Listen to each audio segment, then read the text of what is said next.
Minister. This is a more sweet story today on the Post newspaper, which is out today, as you can read about the exploits of this political figure in Cameroon's history.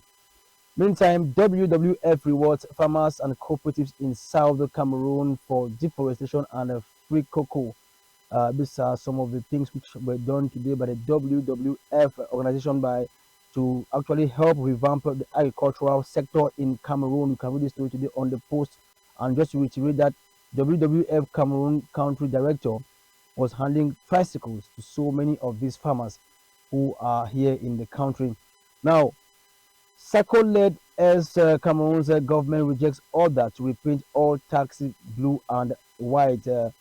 Said it only puts vulnerable drivers and civilians at risk. To just be honest with you, let me make it very clear for you guys to understand. The Southern Cameroon's government, led by Ikomi Sako, has made an outing rejecting a recent order from the Ambazonian separatist groups that had called for the repainting of taxis in the crisis affected northwest and southwest to blue or white colors. According to the Sako-led team, the said order only puts drivers and the civilians who use public transport means in harm's way. In their press statement, they stated that the order is intended to make taxis easy targets for Cameroon government forces. That is what is one of the main stories today on the Post newspaper, which is actually geared towards the Anglophone movement here in Cameroon. SEDEC has all legal means to forcefully recover unclaimed funds. Richard Evina Obam is one of the persons we should be reading today on the Post newspaper. Leaders of health professions clarify issues on prescription of drug administration. All of these stories could be seen today on the Post newspaper. The lone English newspaper, which is a daily version, the Guardian Post, is also out today, as always, of course, and capitalizes on the deposits and consignment fund. Director General who counts achievements after 18 months of operation. He salutes compliance momentum of financial institutions, once ready to go tough against those playing hide and seek. Insights or insists SEDEC guarantor of idle funds ready to return such money at request of owners. Says surrendered funds to be used to support the state finance long-term developmental projects. You can read all of these stories today on page 3 of the Guardian Post. Meantime, Minister Mba Acha urges the indigents to rally behind Bia at Yaoundé come together. That is another story which could be read today on the Post, on the page 10 of the Post today, or the Guardian Post rather today. U.S. Congress hails Cameroon's fight against terrorism in Lake Chad region. This is another story which could be read today on the Guardian Post, as it is on their center page. Autonomous sinking fund boss allays fears as Cameroon's public debt is not sustainable. A must-read story for economic operators today on the Guardian Post paper on page 5 of its paper.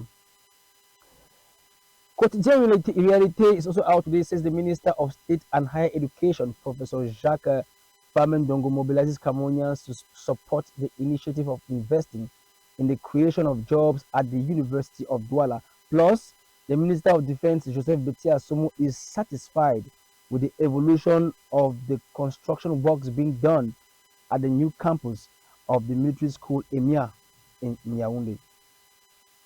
La Météo is also out today and talks about Armand Claude Abanda's partnership tour, saying that he is in France right now seeking new partnership opportunities. Le Soir is also out today and focuses on the entrepreneurial ecosystems in Cameroon, which is believed to be a huge step towards an emerging economy. Plus, Adax Petroleum, I reiterate, and the Cameroon government are working in synergy, a collaboration which has already been bearing fruits, according to this synergy, was a result of this synergy between Adax Petroleum and the Cameroon government. This is what today can be said on Le Soir newspaper, which is out already in the stands.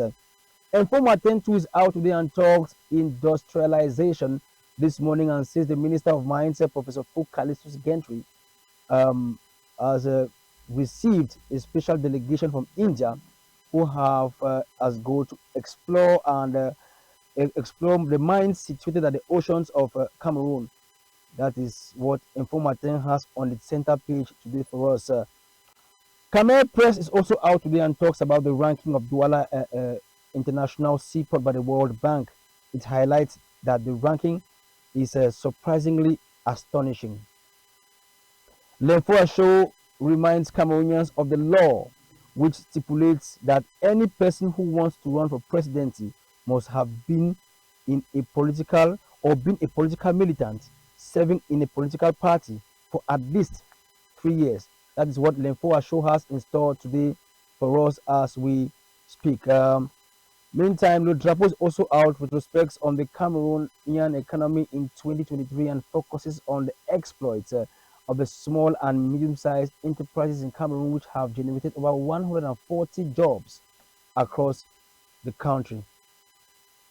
La Voix des Jeunes spotlights the Minister of Secondary Education, Pauline Alova-Lyonga, who says the probatoire examination is on the verge of being retaken as a result of the possibility of an examination leak. L'Économie Quotidienne talks about economic perspectives in Cameroon and analyzes Cameroon economy and the growth in the region this 2024, in the CEMAC region, to be more precise. Generation Libre also talks about the message David Payang has in store for Cameroonians. We also have to tell you guys that David Payang is an assistant director at the Ministry of Environment. La Voix focuses on the road which happens to be in the stretch of road between Douala and the Bafoussam. La Voix talks about the degrading state of the road, which has continuously led to accidents. That's what La Voix has today in store for us. A court du Parlement says it's at the National Assembly. 3 projects on law are on the table for discussions as we speak. That's what a court du Parlement has in store for us, and says Société Générale Cameroon has generated over 29.8 billion francs CFA in 2023 alone, and also made a hike of over 31%. Innovation talks judiciary business and says Eric Mba's mandate at the head of the Cameroon Bar Association ends tomorrow, 20 June 2024. It should be reiterated or recalled that he was elected on the 20th of June 2022. L'Oeil du Sahel is also out and dives into insecurity issues in Tours, in the far north region, where a gendarme officer was killed during a Boko Haram raid and attack.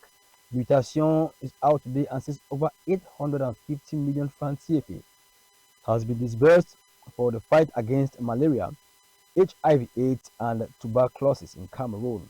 Emergence is also out and says Cameroonians have been complaining about the poor services and treatment given to them by the popular aeronautic company Air France during their travels. Ladies and gentlemen, this is where we end this edition today of the press review on CAM1 Radio. I will always reiterate that the frequency is 99.5 FM. Keep on listening to more programs on this network, and we thank you very much for your keen attention. See you tomorrow, same time, same place. I am your presenter, Ekome Charles Abane.